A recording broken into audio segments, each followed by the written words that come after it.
I was wrapping Christmas gifts when my sister called. Any plans? Can you feed my dog? I'm busy. Before I could answer, I heard my niece yell, Mom, don't forget your sunglasses for Hawaii. My whole family was planning to spend Christmas without me. I pretended I hadn't heard and hung up. That evening, I gave my gift to a homeless man. You were right. This is yours. By 10 p.m., my entire family was flooding the comments under my post. Stay with me, because that phone call was only the first thing my family had forgotten to hide. And if you enjoy stories like this, subscribe to the channel. Tuesday, December 22nd, had started with cinnamon coffee. Christmas music turned low enough that I could still hear the rain against my Portland windows, and 6 half-wrapped presents scattered across my dining table. I had spent most of the afternoon doing what I always did before Christmas, trying to remember the small things people mentioned once and forgot they had said. My mother had admired a particular wool scarf in October. Dad complained that the flashlight in his garage was older than Dean. Piper had become obsessed with drawing horses. Tessa liked expensive candles, but refused to buy them for herself because she considered $30 for wax a personal insult. Their names were already written on the tags: Mom, Dad, Tessa, Dean, and Piper. Beside the table sat the largest gift, although nobody could have guessed it from the outside. An older camper van was parked behind my house under the carport, freshly inspected and almost ready for the title transfer I had planned after Christmas. I had bought it in the spring with money I had saved for years and spent months getting it roadworthy. I had not done the mechanical work myself. I knew enough about engines to understand when one was making an expensive noise, and not much more. A local shop handled the safety repairs. I had dealt with the upholstery, storage, curtains, cleaning, and the 1,000 small things that turned something old into something cared for. At Thanksgiving, I had told Mom and Dad that once the final work was finished, it would be theirs. Dad had stared at me as if I had offered him a boat, and Mom had cried. That memory was still warm when Tessa's name appeared on my phone. Her request about the dog barely registered at first. She had asked me for favors like that for years. I was the sister, with the spare key, the flexible schedule, the reliable car, the number everyone called when somebody suddenly remembered they had forgotten something important. Then Piper's voice burst through the background. Mom, don't forget your sunglasses for Hawaii. My hand stopped halfway through folding a strip of silver paper. For a few seconds, the only sound in my house was rain ticking against the glass and the faint scrape of ribbon slipping from my fingers onto the floor. On the other end of the phone, Tessa went completely quiet. Then she continued, as if nothing had happened, talking about the dog's feeding schedule and how he sometimes refused dinner if the bowl was too close to the back door. I let her. There was something almost funny about it in a way that did not make me want to laugh. Apparently, I was not qualified for whatever Christmas required sunscreen and sunglasses, but I remained fully certified for canine holiday duty. I told her I would check my plans and ended the call without asking about Hawaii. Not yet. For 10 minutes, I sat at the dining table staring at a piece of tape stuck to my thumb. My first instinct was to build explanations for them. Maybe Tessa and Piper were going alone. Maybe it was a last-minute trip. Maybe Mom and Dad were not involved. Maybe Piper had said Hawaii because children said strange things all the time. I had spent years manufacturing reasonable explanations whenever something hurt. That habit did not disappear just because my stomach had suddenly gone cold. So I checked. I sent Dean a simple message asking whether he was spending Christmas with Mom and Dad this year. I deliberately left Hawaii out of it. His reply did not come immediately. The delay mattered more than I wanted it to.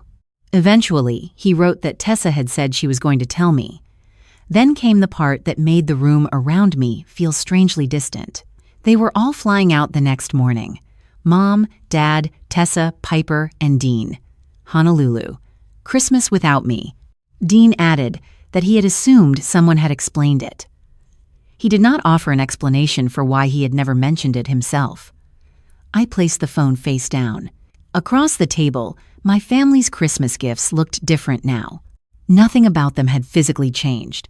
Mom's scarf was still inside the white box, Piper's pencils were still tied with green ribbon. Dad's name was still written in my handwriting, but I could no longer look at them without imagining suitcases that had apparently been packed while I was deciding which wrapping paper my family would like. My eyes drifted toward the back window. The camper sat beneath the carport, pale under the winter sky. At Thanksgiving, my father had spent 20 minutes planning imaginary road trips in it. My mother had already talked about taking it down the Oregon coast in spring. Nobody owned it except me. The title was still in my name. No gift had legally been made. But until that afternoon, in my mind, it had already belonged to them. I walked outside and opened the side door. The camper smelled faintly of clean fabric and cedar from the little storage panels I had refinished. There were 2 mugs in the cupboard because Mom hated drinking coffee from paper cups. I had replaced the old reading light above Dad's side because he complained that every RV light he had ever used made books look yellow. I stood there longer than I meant to before Curtis Hale came to mind. 3 weeks earlier, I had dropped my wallet outside a hardware store. Curtis had found it before I even noticed it was gone. Every card and every dollar was still inside when he caught up with me in the parking lot. I tried to give him cash. He refused. Later, after learning he had worked in building maintenance, I had paid him to help replace a warped cabinet latch and secure a loose shelf inside the camper. He had done careful work, refused to stretch the job for more hours, and left me his number in case I needed help again. During one of those afternoons, while we drank bad vending machine coffee outside the hardware store, he had told me he was staying at a shelter and trying to get back into steady work. He had not asked me to rescue him. He had said, "I don't need someone to save me. I just need somewhere to start." I called him. When he arrived that evening, he looked from me to the camper and then back again. I explained what I was offering without telling him the entire family story. I told him the title was still mine, that the transfer would have to wait until after Christmas, and that he could not simply drive away that night without the insurance and paperwork handled properly. His face did not brighten the way I expected. He studied me instead and asked if I was sure. That question was harder than anything my family had asked me all day. I looked through the open door at the small bed, the repaired cabinets, the curtains I had hemmed myself. Somewhere over the Pacific the next morning, my parents would begin a vacation they had deliberately kept from me. I was angry, and pretending otherwise would have made the gift dishonest. But anger was not the only thing standing beside that camper. Curtis had returned a wallet he could easily have emptied. He had worked for every dollar I paid him. He had never once treated my help as something he was owed. I put the keys in his hand. "You were right. This is yours." We agreed to meet after Christmas to handle the title, insurance, and parking arrangements through the caseworker he already knew at the shelter. Before he left, I asked whether he minded if I posted a photo of the camper and the keys. He shrugged and said he did not want his face online, which was fair enough, so I kept him out of the picture. I posted one image and a short caption saying that sometimes a Christmas gift found the person who needed a place to start. I told myself I was not posting it for my family, though that was not completely true. By 10 o'clock, my phone had become a small, vibrating object of accusation on the kitchen counter. Mom, Dad, and Dean called, while Tessa commented beneath the post. Mom demanded that I call her. Dad wanted to know what I had done with the camper. Their messages stacked one over another until the screen became a wall of names. What struck me was what none of them asked. Why I had changed my mind, whether I had heard about Hawaii, or whether I was all right. Then one new comment appeared beneath the photograph. Tessa, "You heard Piper, didn't you?" I read it twice. They knew exactly what had happened and what I had discovered, and not one of them had said they were sorry. Tessa's comment sat beneath the photograph for less than a minute before my mother called again. The screen lit the kitchen counter, went dark, then lit once more as Dad tried immediately after her. I stood beside the sink with one hand wrapped around a mug of coffee I had forgotten to drink. By then it was cold enough that a thin skin had formed across the surface. I did not answer the first 3 calls. The silence gave me room to notice something I might have missed if I had picked up immediately. Every message was about the camper. Mom wanted to know whether I had really promised it to someone else. Dad demanded to know what paperwork I had signed. Tessa wanted me to stop being dramatic and call before I did something I could not undo. No one mentioned the suitcase already packed for Honolulu, or apologized for letting a 10-year-old reveal their Christmas plans. I finally answered Mom because her fourth voicemail was quieter than the others. She sounded less angry and more frightened, though even then the fear was attached to the camper. She reminded me that I had told them at Thanksgiving it would be theirs once the repairs were finished. She talked about the spring trip she and Dad had already imagined taking down the coast, as if plans made around a future gift had somehow completed the transfer. I let her finish. The title was still in my name, and no transfer had taken place, so I told her plainly that the camper was still mine. Then I told her the harder part. I had changed my mind after I learned about Hawaii. The words produced a silence much heavier than Tessa's had earlier that afternoon. Mom did not deny the trip. She said they had never meant for me to find out the way I had. In her telling, that distinction seemed important. The secrecy was unfortunate because it had been exposed badly, not because the secrecy itself was wrong. She said the trip had come together in a way that made everyone nervous about telling me, and Tessa had wanted a Christmas that felt lighter, with less planning and less tension. I looked at the half-wrapped gifts still covering my table. The phrase "less tension" landed strangely beside the scarf I had chosen for her and the flashlight I had bought for Dad. I asked whether lighter meant without me. Mom immediately moved back toward intent. They had not been trying to hurt me. Nobody hated me. Nobody was cutting me out of the family. It was one vacation, one Christmas, and she wished I would not make it mean more than that. I did not argue. There was no point trying to persuade someone that exclusion hurt while she was busy explaining why it should not. Tessa called less than 5 minutes after Mom hung up. I almost let it go to voicemail, but I knew what would happen next if I did. She would tell herself I was refusing to communicate, and by morning my silence would become one more piece of evidence that I was difficult. So I answered. She did not begin with Hawaii. She began with the photograph. According to Tessa, giving the camper away hours after learning about the trip proved exactly why they had not wanted to tell me in advance. She said everything became a statement with me. A disagreement became a project.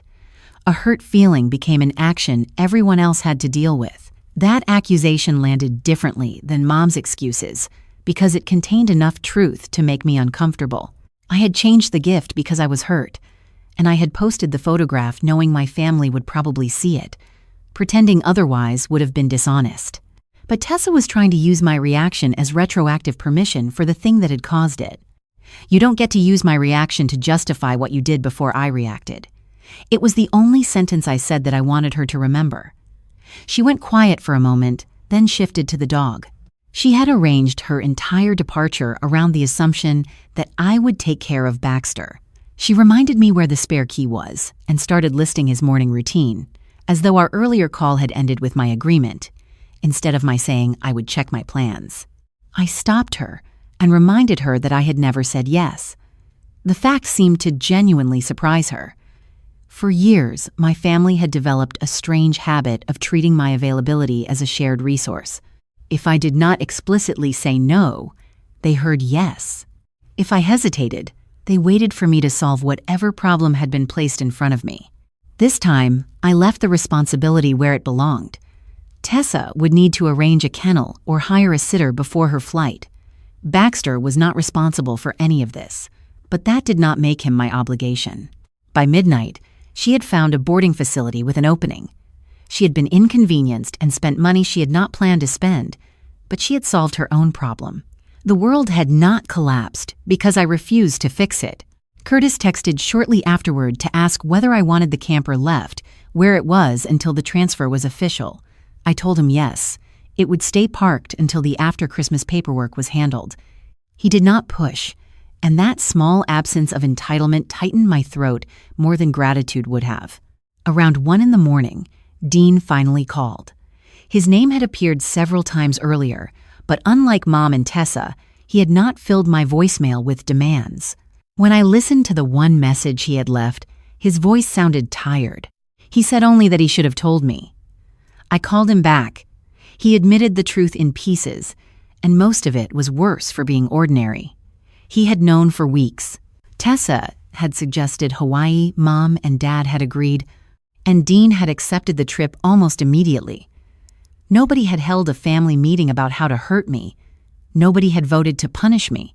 They had simply made plans without me, and then agreed it would be easier not to tell me until later. Dean said he had thought about calling me more than once.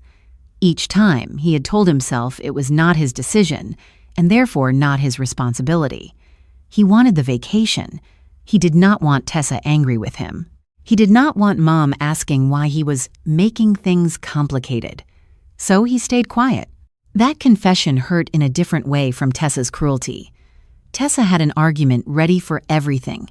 Dean had no argument at all. He had watched something unfair happen and decided the price of objecting was higher than the price I would pay for his silence. I sat on the edge of my couch, looking at the dark Christmas tree reflected in the window. I had unplugged the lights earlier without remembering doing it. Dean tried to soften what he had done by saying he had not planned the trip. I told him that not planning it had not made him neutral. He accepted that without defending himself. He was the only person in my family that night who managed to admit a mistake without immediately explaining why I should not be hurt by it. But Dean was not finished. He told me Hawaii had not come out of nowhere. There had been other times when the family had made plans without me and found an explanation afterward. Sometimes he had believed the explanation. Sometimes he had simply chosen not to ask questions. My fingers tightened around the edge of the couch as the old incidents lined up in my head. The dinner Mom had called last minute, the weekend trip where there had supposedly been no room, the birthday brunch I learned about from a photograph 2 days later.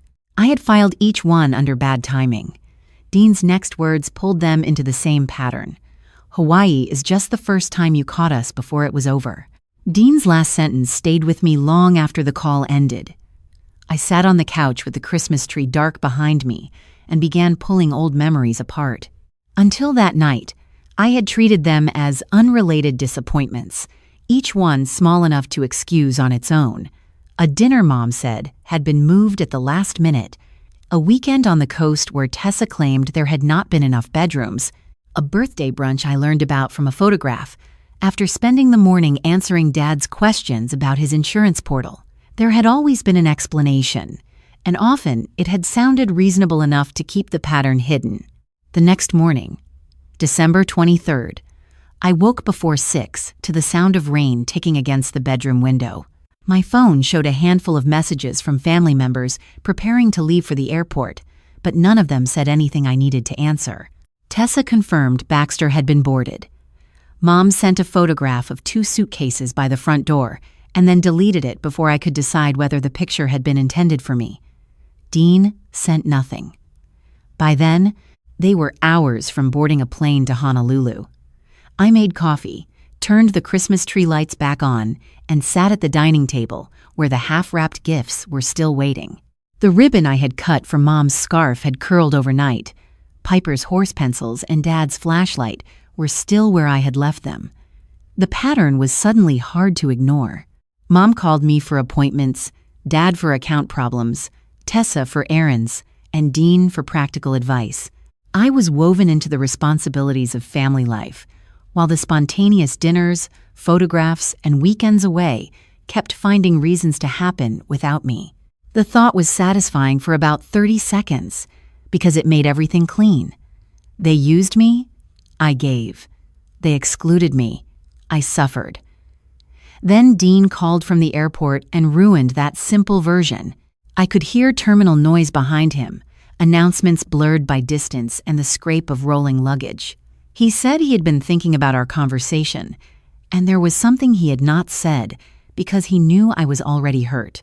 That phrase made me brace myself more than any insult Tessa could have offered. Dean told me the family had treated me unfairly. He did not soften that, but he also said the thing Tessa complained about had not been invented out of nothing. I stared at the steam rising from my mug. He reminded me of his move 3 years earlier. At the time, Dean had been leaving a downtown apartment for a place across the river. He had called me because he had narrowed the move down to 2 companies and wanted to know whether either one looked questionable. I remembered the situation immediately. I had checked both companies, found complaints about hidden fees at one, called the other, negotiated a better weekday rate, and reserved the last discounted slot. I had been proud of saving Dean nearly $400 and had told the story as proof that I helped him. What I had left out was simple. He had asked me for information, not a decision, and by the time he called the next evening, I had already made one for him. The memory rearranged itself while I sat there. I could still see the practical logic. The better company had only one opening left. The rate really had been lower. Dean had been busy at work. Nothing I had done had been malicious. But none of that changed the fact that I had taken a question and turned it into permission. My first instinct was to defend the speed of my decision with the discount, the deadline, the complaints, and the risk that he would lose the date. I opened my mouth, then stopped. The explanations suddenly sounded less like context than a case I was trying to win. Dean did not accuse me of ruining his move. He said the company had been fine. The move had gone smoothly. That almost made it worse. Because my decision had produced a good result, I had never considered whether it had been mine to make. Dean said it had happened in smaller ways too. He would ask how to fix something, and I would arrive with the replacement part. Mom would mention a scheduling problem, and I would call the office before she had decided whether she wanted to reschedule. Dad would complain about a service company, and I would start researching alternatives before he had even finished complaining. Everyone had accepted the results and kept calling me, but habit and consent were not always the same thing. The airport announcement behind Dean grew louder for a moment. Their flight was beginning to board. Then Dean kept me from swinging too far in the other direction. My habit of overstepping had not created secret plane tickets or made Tessa assign me dog duty while excluding me from Christmas. The family had crossed a line. At the same time, I had given them a real grievance that they later stretched far beyond its proper shape, which was much less comfortable than choosing a clean villain. After Dean hung up, I finished wrapping Piper's gift. I did not know whether I would give it to her when they came home. I only knew she had done nothing wrong, and leaving her pencils half-wrapped because I was angry at adults suddenly felt childish. The repetitive motion of folding paper calmed me enough to keep thinking. One event Dean mentioned before boarding stood apart from the others. Mom and Dad's anniversary 7 years earlier. That night had become family mythology. Whenever Tessa complained that I could not leave things alone, somebody eventually referenced the anniversary. Sometimes it was a joke. Sometimes it was an irritated little comment when I suggested checking a reservation or confirming a time. The jokes varied there. She goes again. Remember the anniversary. Let Mallory run everything, and maybe we'll all get assigned seats. And I had laughed along often enough to stop hearing the accusation underneath. But my memory of that night did not begin with me taking control. It began with Tessa calling me while I was standing in a grocery store aisle, her voice so strained I could barely understand her. She had been organizing the party for months. Mom and Dad knew almost nothing about the details, because Tessa wanted it to be a surprise. I had deliberately stayed out of it because she wanted the project to be hers. Then, less than 48 hours before the celebration, a vendor called the backup number listed on the booking mine. A payment had not been confirmed, the guest count did not match, and a scheduling issue threatened several other arrangements. I remembered leaving my shopping cart beside the cereal aisle, spending the next hour on the phone, and hearing Tessa admit she was overwhelmed before asking me to fix it. For 7 years, that had been the beginning of the story in my head. Dean had one more memory. Just before boarding, he sent me a final voice message. I played it while standing beside the table, with a strip of tape between my fingers. His voice was quieter than it had been on the phone. "You saved that party. You also embarrassed her. Both things happened." Dean's voice message followed me into the morning. For 7 years, I had kept only the part where I saved the party. The anniversary had been Mom and Dad's 35th, the kind of milestone Tessa loved because it came with a reason to decorate something. She had taken possession of the celebration almost immediately.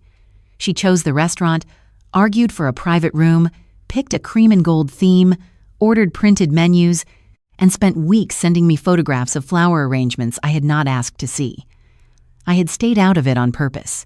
Tessa was 37 and determined to prove she could do something important for our parents without anyone checking over her shoulder, and I had tried to support that by directing Mom, Dad, and Dean back to her whenever they asked me about details. She was running the show until the first real problem landed in my lap. The first crack came 2 days before the party while I was buying groceries after work. My phone rang from a number I did not recognize. I almost ignored it, but the caller left a voicemail before I reached the cereal aisle. It was the restaurant's events coordinator. My number had been listed as the backup contact. The final guest count had not been confirmed. Part of the deposit had not processed correctly. A timing change involving another event in the building meant our room needed to be ready earlier than expected, and the coordinator had been unable to reach Tessa for most of the afternoon. I remember standing beside a display of oatmeal, with my cart half blocking the aisle, reading the message twice. I felt dread, not satisfaction, because even then I could see the trap. If I stepped in, Tessa might resent me. If I did nothing, and the party fell apart, Mom and Dad would be hurt. So I called Tessa first. She answered, sounding breathless and irritated. She had been showing a property across town. Her phone had been on silent, and she had forgotten that the second payment was due that morning. The guest count problem came from 2 relatives she had not followed up with. The timing change was news to her. I told her what the restaurant needed. For several minutes, she tried to solve everything at once while still sitting in traffic. I could hear turn signals clicking behind her voice and the sharp rhythm of somebody searching through email while pretending not to panic. Then she said the sentence that opened the door. "Just fix it, please." I did. With her authorization, I confirmed the guest count, handled the overdue payment, worked with the coordinator to preserve the room, and adjusted one pickup time so Mom and Dad would not arrive too early. By the end of the evening, the crisis was over. I should have stopped there. But once I had touched the machinery of the evening and found 3 things loose, I started looking for the 4th. Instead, I kept looking for problems. I moved 2 elderly relatives away from the speakers, changed the order of speeches because I knew Dad would hate the original plan, and adjusted the cake delivery and part of the seating. Each change made practical sense, but together, they marked the point where I stopped repairing a crisis and started managing Tessa's event because I no longer trusted her to finish it, she noticed. Her messages became shorter. She stopped thanking me and started asking why I had changed things she had not asked me to touch. I responded with practical explanations because practical explanations were the language I trusted most. The speaker placement was bad. Dad would hate the speech order. The cake would arrive too early. I did not hear what was underneath her questions. Whose party was this now? The night itself was beautiful. That detail had always made it easy for me to believe the outcome justified the process. Mom wore navy blue. Dad pretended not to cry when an old friend toasted them.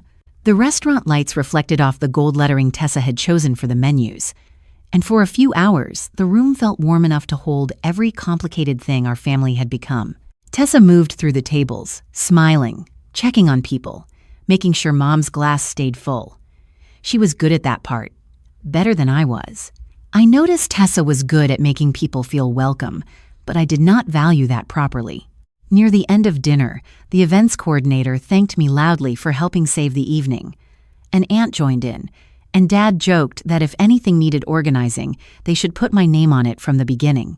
Most of the table laughed. Tessa stood 3 feet away, holding an empty champagne glass, her smile fixed in place. I saw it and looked away. That was the part of Dean's message I had avoided revisiting. After the guests left, Tessa found me near the coat rack. She was exhausted, embarrassed, and still angry that I had changed parts of the evening after the emergency had passed. She accused me of turning her gift to our parents into another demonstration of how much better I was at getting things done. At 33, I heard only ingratitude.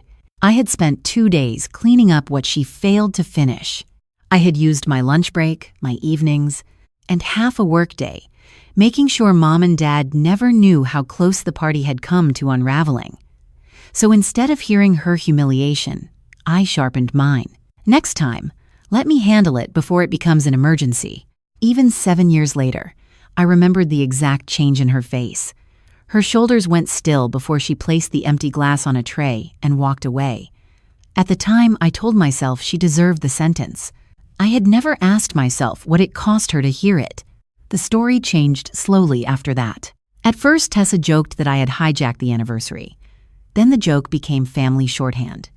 Whenever I checked a reservation twice or asked whether someone had confirmed a time, she would mention the party. Eventually, the emergency that brought me into it disappeared completely. What remained was the visible part. I changed the seating and schedule, spoke to the vendors, received the praise, and left Tessa sidelined. Her version became, everything was fine until Mallory took over. The first half was false. The second contained enough truth to survive.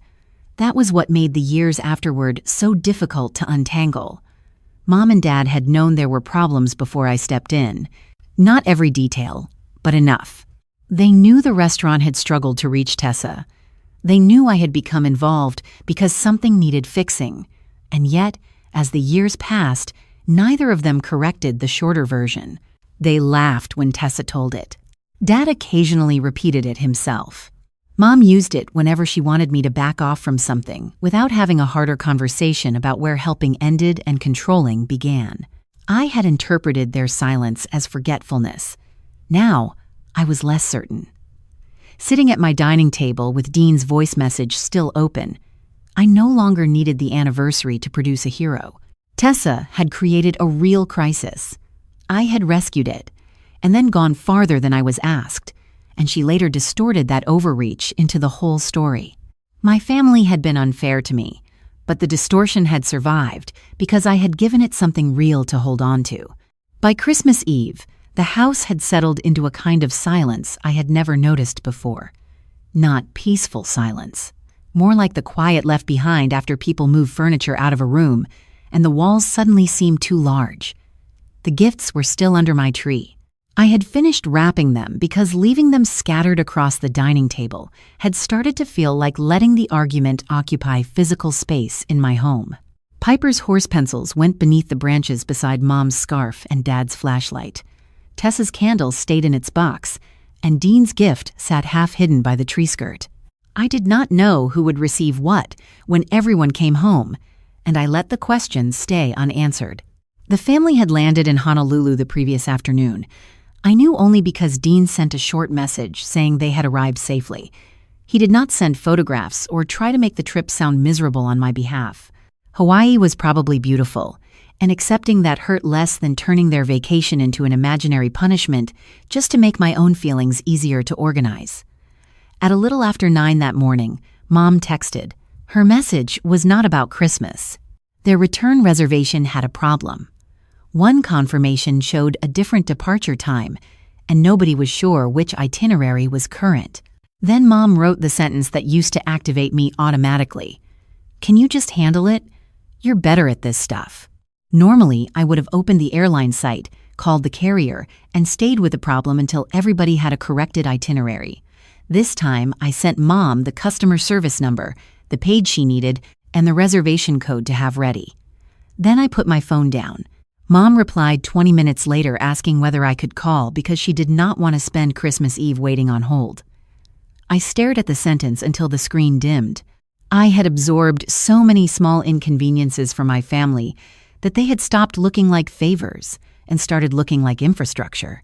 I wrote back that the number was correct and the airline would need to speak with someone on the reservation anyway. Mom did not answer for almost an hour. When she finally did, she said she understood I was hurt, but accused me of making a point. Mom read my refusal as a statement, and perhaps part of it was. But I was also simply leaving the task with the people whose reservation it was. In our family, stepping in made me controlling, and stepping back made me pointed. Either way, my choices became commentary. I made myself breakfast and left the phone in the kitchen. That afternoon, Dean called from Hawaii. I could hear wind on his end of the line and the distant rhythm of people moving around somewhere open air. He did not give me a tour. He did not describe the ocean or the resort. He seemed to understand that I did not need the scenery. Instead, he told me about Piper. At breakfast, she had apparently asked why I was not there. The question was simple, exactly the kind of thing a 10-year-old would ask, because she did not know it was dangerous. Why wasn't Aunt Mallory there? Dean said the table went quiet. Tessa told Piper I had my own Christmas plans. Mom added something about adults choosing different things, and somebody changed the subject. The ordinary question had been enough to make the adults evasive. I pictured Piper sitting there with sunglasses pushed into her hair, accepting whatever explanation came next, because children trusted adults to make the world make sense. The image hurt more than I wanted it to. Dean did not stop there. He told me something that made the discomfort shift again. There had been 2 minor problems since they arrived, one with a reservation and another with transportation timing. Both were solved, but Dean said someone had invoked me each time Mallory would know. Mallory would have checked, Mallory would have called, and Tessa had grown visibly irritated. I could understand why. That was difficult to admit. Imagine trying to prove you could organize one holiday without your sister, only to have the family invoke her name every time somebody misplaced a confirmation number. Tessa had made Hawaii partly about escaping me, yet my family had carried me there as a reflex, the invisible backup plan they invoked whenever something went wrong. I had spent years mistaking that reflex for closeness. It could also mean they had stopped doing certain things for themselves and resented how easily I stepped into the gap. Dean told me Mom eventually handled the airline issue herself. She spent 40 minutes on hold, verified the departure time, and got the correct itinerary emailed to everyone. I smiled, not because she had been inconvenienced, but because she had done it without me. The task had always been possible. What I felt was not pure relief. Underneath it was the uncomfortable question of what I had been trying to earn by stepping in first all those years. After Dean hung up, I changed my sheets, watered the plant in the front window, and cleared ribbon scraps from beneath the dining table. The ordinary work felt medicinal because none of it belonged to anyone else's emergency. While folding a blanket, I thought about Mom and Dad separately. Mom had always liked ease. She hated forms, phone trees, scheduling problems, difficult conversations. If somebody else could remove friction from her life, she let them. Tessa brought Mom a different kind of ease: restaurant openings, vacation ideas, funny stories, the ability to turn a quiet lunch into an afternoon full of photographs. I brought confirmation numbers, backup plans, and the practical parts that surfaced when something needed fixing. Over time, Mom had begun to associate Tessa with pleasure and me with responsibility. Dad's resentment came from somewhere else. For most of my childhood, Franklin Reed had been the person who knew what to do. He fixed leaking faucets before anyone noticed. He knew which roads flooded in winter. He handled bills at the kitchen counter with a calculator and a yellow legal pad. When something went wrong, people looked at him. As Dad got older and I became more capable, the direction of that glance changed. I had interpreted it as trust. He may have experienced some of it as loss. That did not excuse Hawaii, the dog request, or the secrecy, but it made the conflict larger than simple jealousy or cruelty. There were things under the anger that had never been said aloud, because my family was very good at replacing uncomfortable truths with habits. That evening, Mom left me a voicemail. Her voice was tired. The airline issue had been resolved.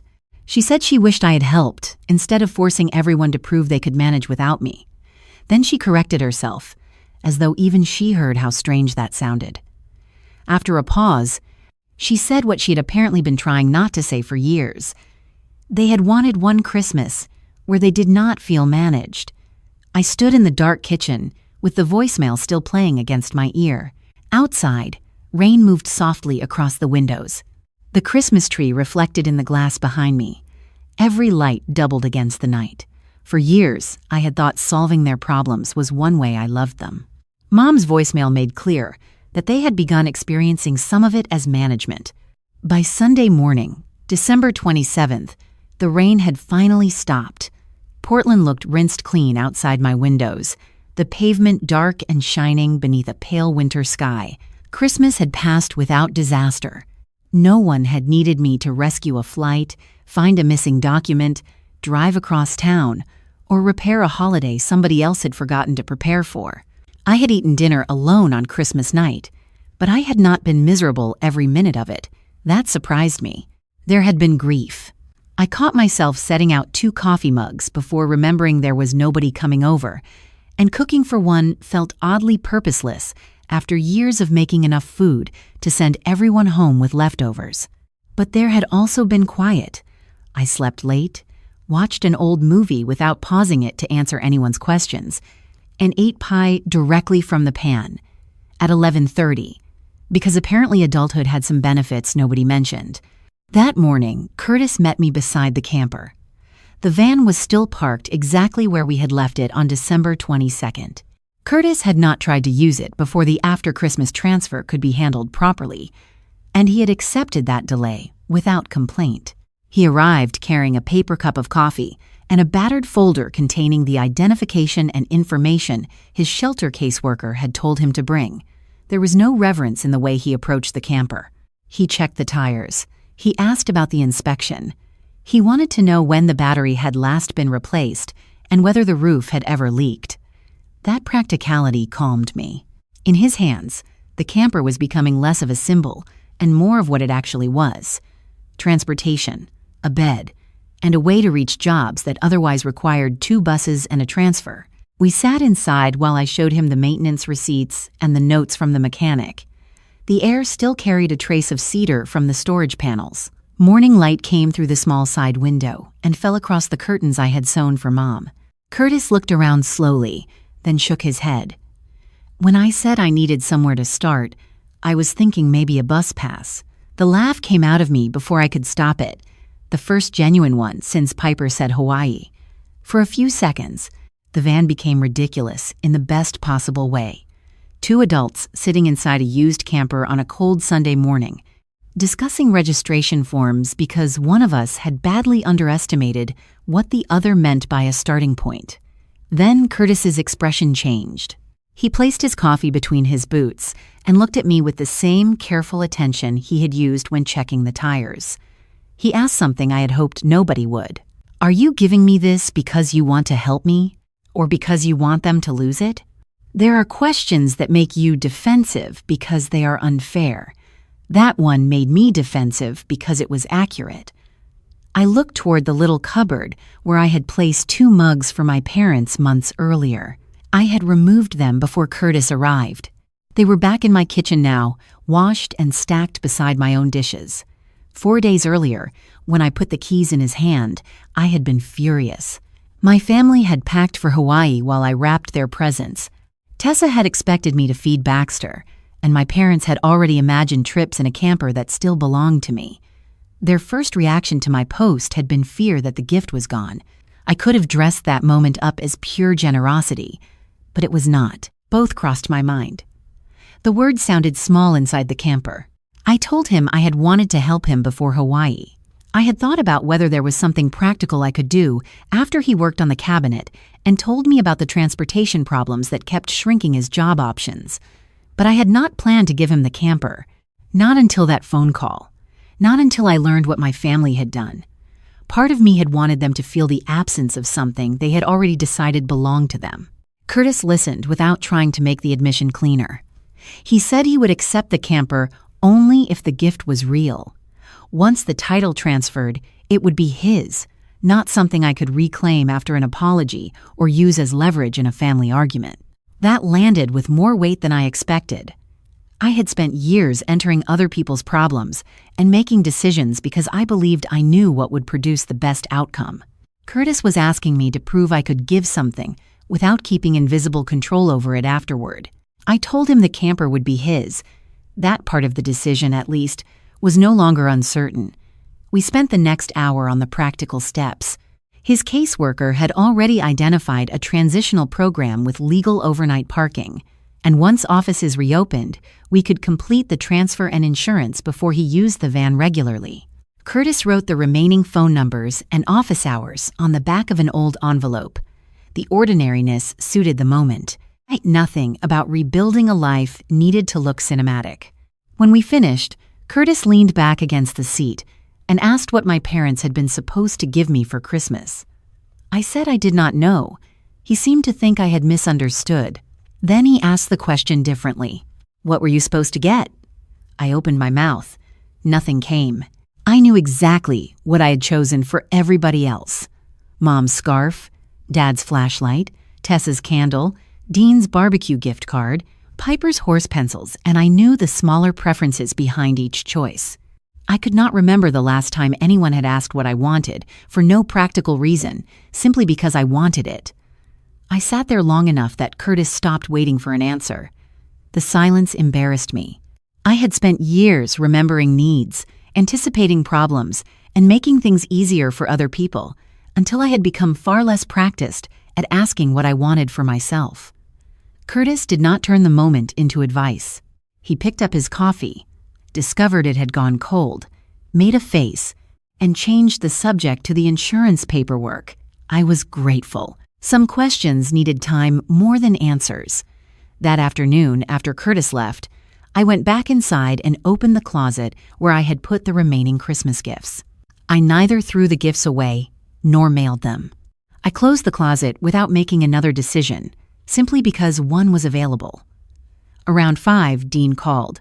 I almost did not answer because I expected another update from Hawaii or another problem somebody wanted solved. Instead, Dean asked for nothing. He did not report on the vacation, carry anyone else's anger, or negotiate peace. He simply apologized for knowing I had been excluded and choosing the vacation anyway. I stood near the front window while he spoke, watching water drip slowly from the bare branches outside. The apology did not repair anything, but it also did not ask me to repair him. I told Dean I had heard him, and for now, that was enough. The next afternoon, my family landed back in Portland. I knew because Dean sent one message saying they were home. 20 minutes later, Tessa's name appeared on my screen. Her message contained no apology, no question about my Christmas, and no mention of Baxter being home from boarding. I'm coming over tomorrow. We're going to settle this camper thing. Tessa arrived the next afternoon with Mom and Dad. I had expected her alone, which told me what kind of conversation she wanted. The three of them stood on my porch under a sky the color of wet concrete, carrying the cold air in with them when I opened the door. Dad looked tired from the flight. Mom had the brittle expression she wore whenever she wanted everyone to behave, as though tension were a temporary inconvenience instead of the result of something specific. Tessa looked rested, tanned, and furious. I let them inside. No one mentioned Hawaii at first. Tessa went straight to the camper. She wanted to know whether I had signed anything, whether Curtis had possession, whether I understood that Mom and Dad had already been planning trips around it.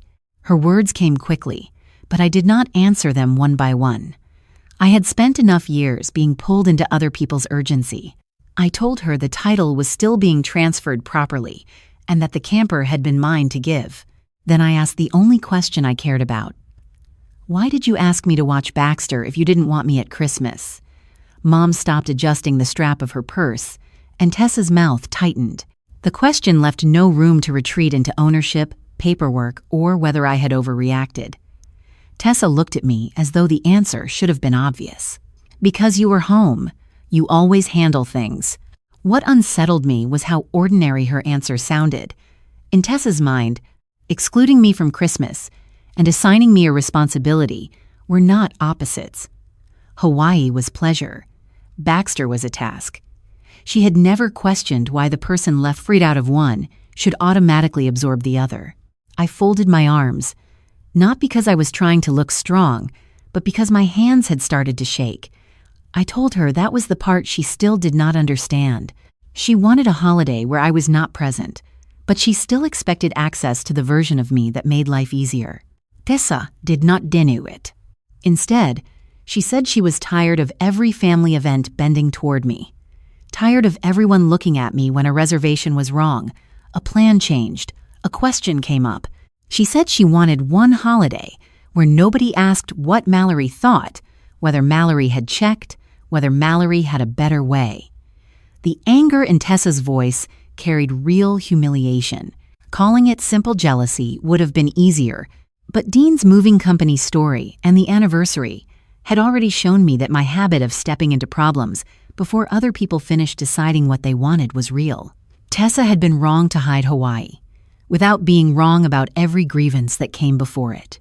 Mom spoke next, more quietly. She said there had been times when asking me for help stopped feeling like asking. She described how I would send her 3 appointment options when she had only mentioned that she might reschedule. How I would research a contractor after Dad complained about a repair estimate, even if neither of them had asked me to. How sometimes my help arrived so fast, there was no room left for anyone else to decide. The examples were small enough to be recognizable. In my memory, they had been acts of care. Mom had sometimes experienced them as correction. Dad had been silent until then. He stood near the window with both hands in his coat pockets, staring out at the camper beneath the carport. When he finally spoke, his voice was flat. "We never asked you to become indispensable." The sentence hit harder than anything Tessa had said because it was only half false. My family had called, depended on me, praised my answers, and handed me responsibility because I was good at carrying it. But there were also moments when nobody had asked, and I stepped forward before anyone else could choose. Sometimes I was preventing trouble.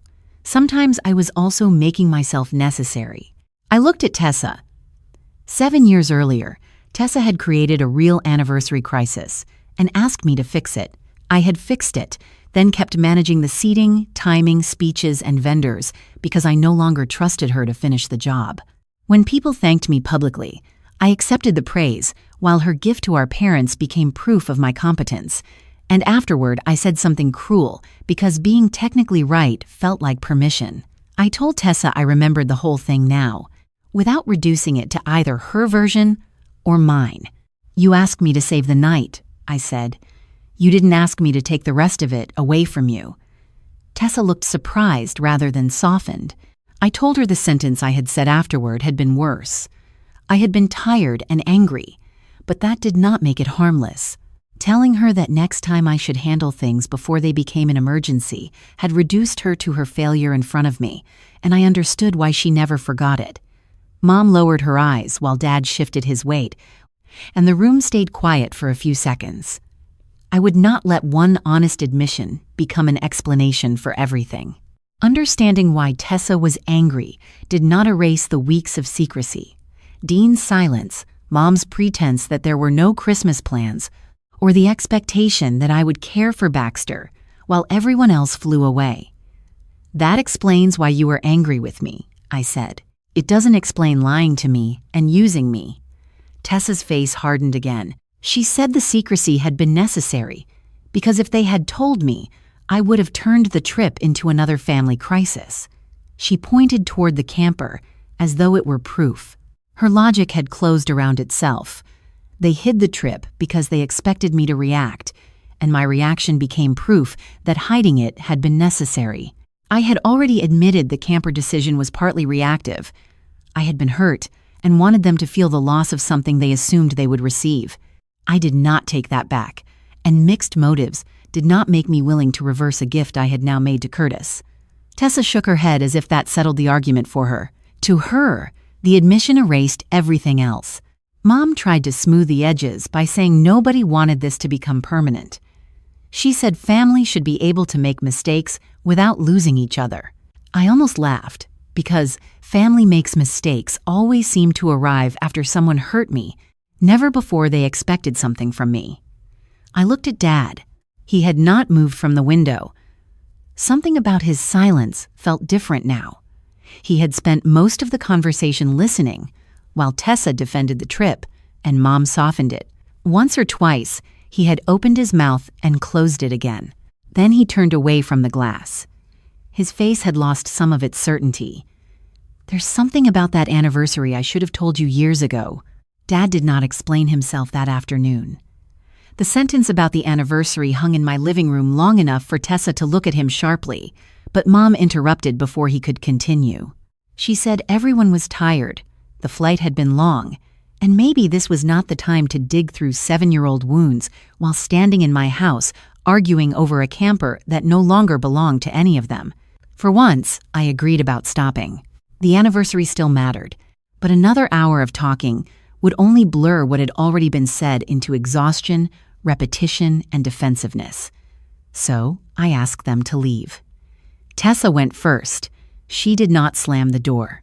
Somehow that made the silence afterward worse. Mom paused near the entryway, as if she expected me to stop her.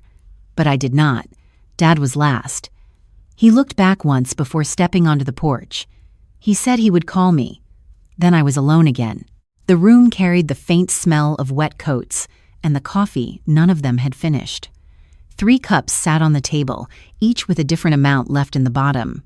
I collected them slowly and poured the coffee down the sink.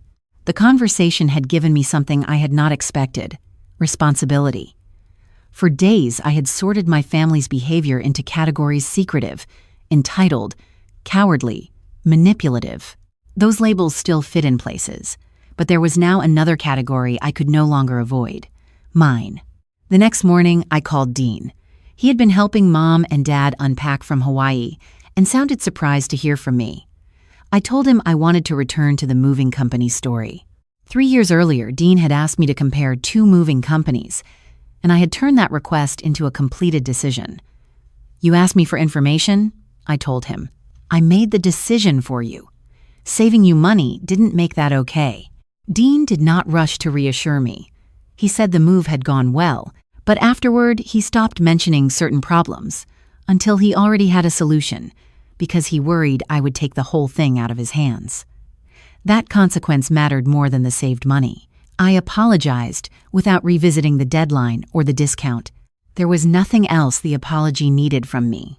Later that afternoon, Mom called because a service company had changed the date for a small repair at her house. She wanted to know what she should do. My old reflex arrived instantly. I knew which number to call, what questions to ask, and which alternate contractor had done decent work for a colleague. My fingers were already moving toward the laptop before I stopped. I gave Mom the alternate contractor's number and let her decide what to do with it. After we hung up, I still wanted to check whether she called, what they quoted, and whether she had written the appointment down. Instead, I washed the dishes and let the uncertainty sit there. That was when the uncomfortable part became obvious. Taking control had not only been useful to other people, it had soothed me. If I handled something, I did not have to wait and wonder whether it would go wrong. That evening, Dean sent me a photograph. He was at Mom and Dad's house, helping them put away Christmas decorations. The picture showed a knot of extension cords and tree lights spread across the floor like something pulled out of a river. His caption read, "I owe you 7 Christmases and at least 3 extension cords." I laughed hard enough that I had to put the phone down. My first instinct was still to tell him which box the outdoor lights belonged in. I did not. The next day, Curtis and I completed the camper transfer and the remaining insurance and parking arrangements. When the last document was signed, he folded his copy carefully into the battered folder he had brought with him. The camper was legally his, which ended any possibility of using the gift as leverage later, even by me. That night, Dean asked me about the social media post, not accusingly. He said he had been wondering whether I would have posted the camper that same evening if Hawaii had never happened. The answer arrived before I could improve it. No. I had wanted my family to see the post and discover that something they already imagined as theirs was gone. Giving the camper to Curtis was still a decision I stood by, but the post had not been pure charity. I admitted that to Dean. He did not reward the confession or turn it into instant forgiveness. He simply said he appreciated the honesty. By New Year's weekend, the old impulses were still there. I wondered whether Mom had handled the repair, whether Dad remembered his appointments, whether Tessa had forgotten something important. I was learning to leave those questions unanswered long enough for responsibility to stay with the person who owned it. On Saturday afternoon, Dad called. He asked if I would meet him alone. We chose a quiet coffee shop near my office, mostly empty after the holiday rush. He arrived early. When I walked in, he was sitting with both hands around a paper cup he had barely touched. For several minutes, he spoke about the rain, traffic, and the unfinished look of Portland in January. Then his eyes dropped to the table. When he looked at me again, the pride I had spent my whole life associating with my father seemed tired around the edges. "Tessa didn't invent the whole story," he said, "but I knew where the story started, and I let everyone forget it." Dad kept both hands around the paper cup as if the heat had already gone out of it. For 7 years, I had imagined the anniversary story as something that drifted into place by accident, worn smooth by repetition, until nobody remembered making a choice about it. Dad took that comfort away. He had known enough from the beginning. Tessa had missed a crucial confirmation. The deposit and guest count were unresolved, and the restaurant reached me only after they could not reach her. He also knew that once the emergency was contained, I had gone farther than necessary. He remembered the schedule changes, Tessa complaining that vendors were calling me instead of her, and the seating chart I replaced the afternoon before the party. None of that was imagined. Dad had seen the whole sequence from the beginning. Tessa failed, I rescued the event, and then I overreached. Outside the coffee shop window, cars moved through a wet intersection, tires whispering over pavement. I watched the traffic signal turn red, then green, because looking at my father suddenly felt harder than listening to him. He explained why he had said nothing when the story changed. At the anniversary dinner, several people thanked me publicly. One relative joked that Dad should put me in charge of everything from then on. He had laughed with everyone else, but what he remembered was the feeling underneath it. Embarrassment. He had spent most of his adult life being the man who handled things. Bills, repairs, travel plans, family decisions. Then, in front of relatives he had known for decades, everyone was praising his 33-year-old daughter for saving an event his own family had nearly mishandled. Dad admitted he had felt old, dependent, and unnecessary. The confession left me more tired than angry because the simplified family story had protected all of us in different ways. Calling me controlling spared Dad the shame of needing help, let Mom avoid asking why she handed me so much responsibility, gave Tessa a language for resentment, and allowed me to treat indispensability as proof of closeness. The story had survived because everyone got something from it. Dad said he should have corrected Tessa years ago. Then he added that he had also been angry with me for taking over more than she asked. I looked at him. That was the moment the conversation could have turned into another defense of me. I could have reminded him that I had already admitted my part. I could have listed every practical reason I made those decisions. Instead, I let the complicated truth stay complicated. "You didn't have to pretend I had no flaws to tell the truth," I said. "You could have told both." Dad's eyes closed for half a second. That sentence seemed to land somewhere deeper than accusation would have. We sat there for a while after that. Dad apologized, and I told him I believed he regretted it, without pretending one conversation could repair 7 years of letting the distorted story stand. He nodded, and did not tell me what family was supposed to forgive. Mom called later that evening after Dad told her what he had admitted. She said she had spent years calling herself the person who kept the peace, but in practice, she soothed Tessa. When Tessa complained, asked me to be the bigger person when I objected, protected Dad's pride, and accepted my help without clearly stating boundaries, until resentment had already formed. What she called neutrality had usually protected whoever created the most immediate discomfort. Mom admitted she should have told me years earlier that some of my help felt suffocating. She should also have stopped Tessa from turning that grievance into a permanent explanation for every conflict. The apology was imperfect and occasionally drifted toward explanation, but Mom corrected herself without me forcing her. Dean came by the following day to return something I had left at Mom and Dad's house. We stayed on the porch, neither of us ready to turn the visit into a reconciliation ritual. He did not offer new evidence or pretend he had secretly been on my side. I didn't plan Hawaii. I went anyway. I told him I still did not know what our relationship would look like, and he accepted the uncertainty without trying to talk me out of it. Tessa was different.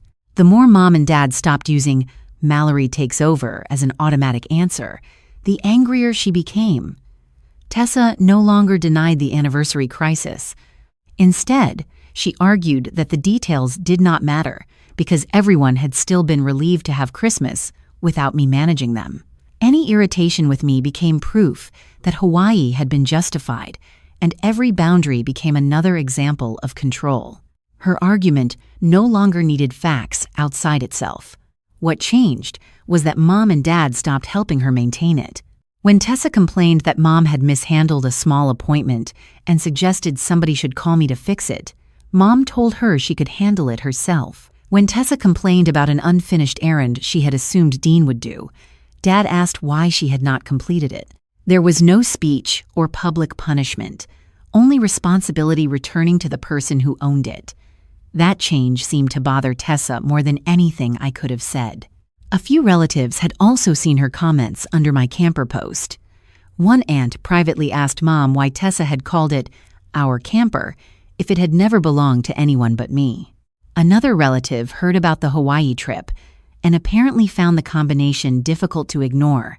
Exclude Mallory from Christmas, expect her to watch the dog, then publicly claim ownership of her gift. I did not contact relatives, send screenshots, or campaign for my side. Tessa's own words had already done enough. By the first week of January, the calls became less frequent. The silence no longer felt like abandonment.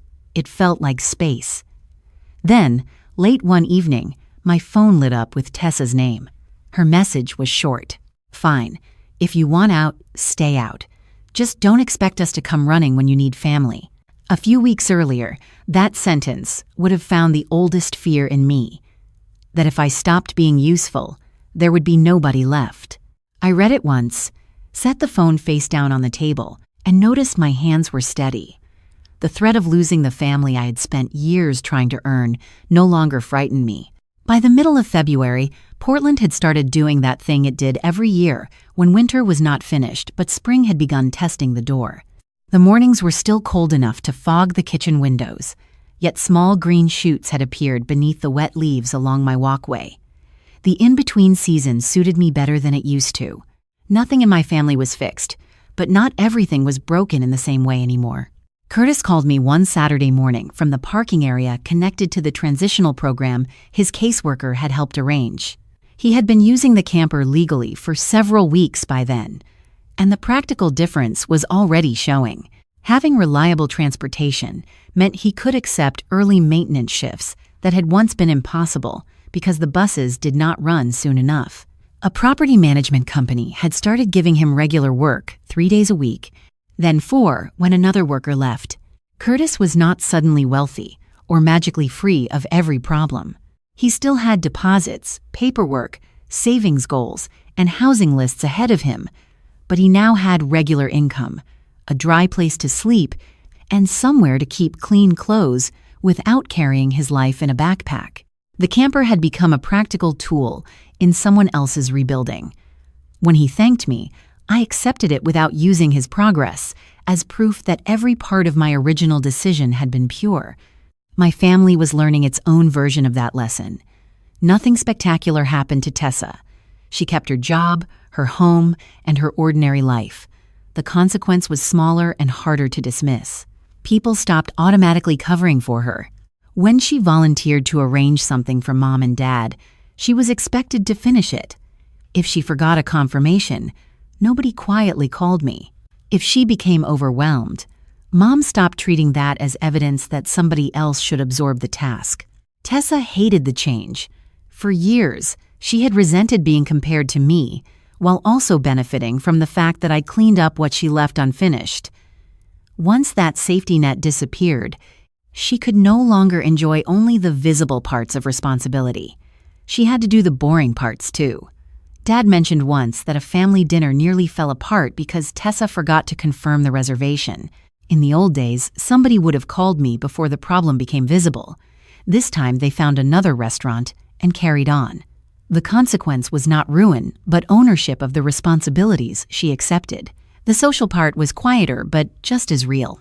A few relatives had seen Tessa's comments under the camper post. Nobody organized a campaign against her. Nobody needed to. Her own words had done enough. Calling something our camper, when it had never belonged to her, had exposed a habit of thinking that had always been easier to hide inside the family. Once people saw it, they could not completely unsee it. Mom changed more slowly. At first, she still called with requests disguised as conversation. I could hear the turn coming before she reached it. A few minutes about weather or groceries, then a problem waiting at the end. The difference was that she began catching herself. Sometimes, Mom caught herself and said she had only called to talk. Other times, she asked directly whether I had time or energy to help. Once, when I said no because I had plans, she accepted it without guilt or a reminder of what family was supposed to do. That small change affected me more than another tearful apology would have. Dad's change was even less graceful. He had spent 70 years believing requests sounded stronger when delivered like instructions. Asking did not come naturally to him. The first time Dad needed help after our coffee shop conversation, an online account had locked him out. I could hear the old expectation in his voice, but he stopped himself and asked whether I had time. I did not, so I offered to help the next afternoon or let him call the number on the screen. He chose the number and fixed it himself. Later he texted that it had taken 23 minutes and 3 security questions. I could practically hear the complaint behind every word. Dean and I were rebuilding differently. There was no dramatic moment when I decided he had paid enough for Hawaii. Trust did not work like a fine. He called more often, but not to report on Tessa or carry messages from our parents. Sometimes we talked about work. Sometimes he sent me photos of terrible meals he had attempted to cook. Once he asked for advice about replacing a laptop, and before I could start researching models, I asked what kind of help he actually wanted. He wanted 3 recommendations. I sent 3, nothing more. The restraint felt ridiculous at first. Then it felt respectful. Dean never turned into my defender, and I did not want him to. If I slipped into old habits, he said so. If something was unfair, he no longer hid behind not wanting to get involved. We were becoming siblings instead of customer and emergency service. Tessa remained the hardest distance. She did not apologize. Not really. She sent one message in late January that softened the Hawaii decision into a misunderstanding between 2 difficult personalities. I did not respond. I no longer needed her to agree with my version of events in order to trust what I had lived through. That might have been the biggest change of all. For years, disagreement made me work harder. If somebody misunderstood me, I explained more carefully. If they stayed angry, I tried to solve the anger itself. By February, I could leave a closed door closed without treating distance as a problem I was obligated to repair. One Sunday morning, I caught myself halfway through writing Mom, a reminder about an appointment she had mentioned 2 days earlier. My thumb hovered above send. The old reflex was still there. I deleted the message. The impulse had not disappeared. I was simply getting better at noticing it before it turned into action. That afternoon, my phone lit up while I was making coffee. Mom. Her message was short. Dinner Sunday. No errands, no favors. Just dinner if you want. I read it once. Then again. There was no list of groceries to pick up. No request to come early. No problem tucked between the lines. It was simply an invitation. I did not know yet whether I would go, and I no longer needed the answer immediately. I placed the phone beside my coffee and looked out at the first small green shoots pushing through the wet ground. For the first time in years, I didn't need to answer right away.